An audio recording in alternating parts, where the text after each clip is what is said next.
नमस्कार।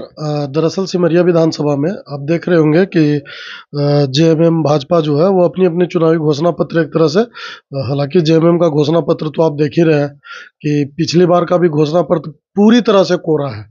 यानी कि घोषणा पत्र में उन्होंने जो भी बातें लिखी वो सारे के सारे झूठ थे, एक भी वादा उसमें पूरा नहीं किया गया।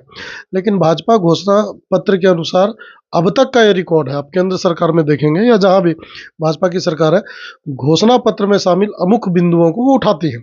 और इस बार सिमरिया विधानसभा से हम बात कर रहे हैं, सिमरिया विधानसभा से हम आते हैं, तो उस दरमियान जो प्रमुख बातें हैं और ख़ास करके इटखोरी के लिए, जैसा कि अमित शाह ने मंच से जिन चीज़ों का ज़िक्र किया है, मैं अगर इन बातों को अभी 3 से 4 दिन चुनाव में बचे हैं, पर एक तरह से लोगों तक ये बात पहुँचाने के लिए, प्रचार करने के लिए और इस बीच अगर पहुँचा देते हैं, तो अमित शाह की जो अमुक बातें हैं, अगर वो लोगों तक पहुँचा दी जाए, तो वास्तव में भाजपा इस चुनाव में बहुत आगे निकल सकता है।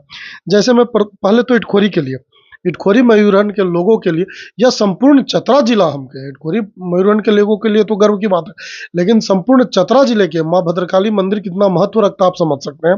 और जो बड़ी बात है उन्होंने आते के साथ कहा कि माँ भद्रकाली का जो मास्टर प्लान था 500 करोड़ का, जिसे हेमंत सरकार ने रोक दिया है सत्ता में आने के बाद, मैं अगर सत्ता में यानी कि भाजपा अगर सत्ता में आती है, तो 500 करोड़ से इटखोरी भद्रकाली मंदिर जो कार्य रुका हुआ है, उसे भगवती सर्किट के रूप में स्थापित करते हुए विकास कार्य करेगी।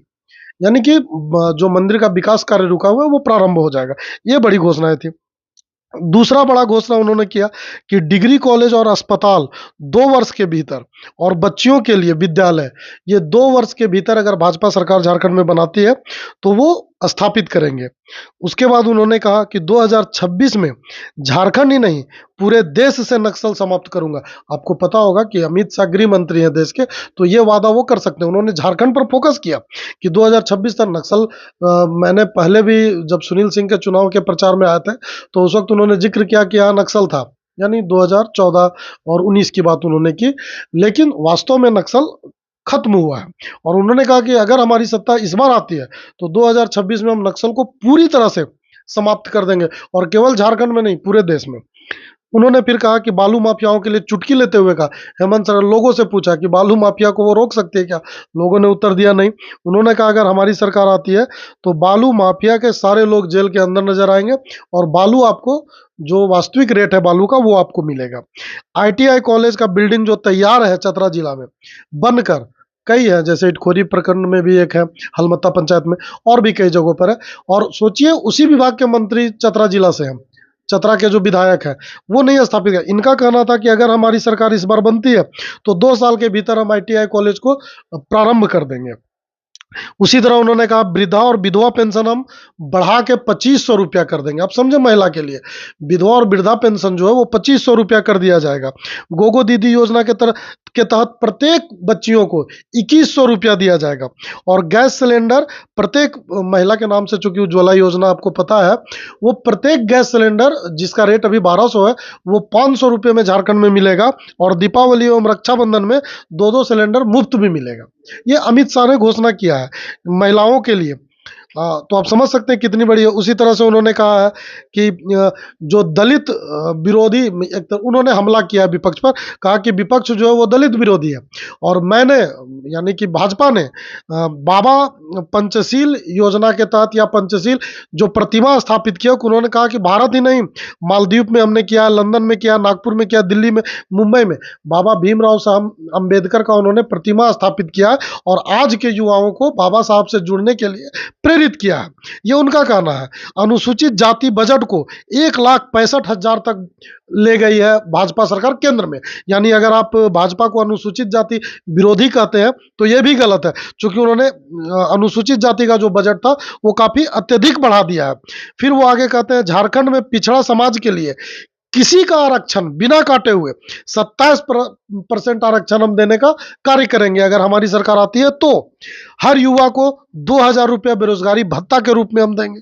2,87,000 युवा को एक वर्ष में, यानी कि अगर 2024 में सरकार बनती है, 2025 के अंत तक 2,87,000 युवाओं को नौकरी देंगे।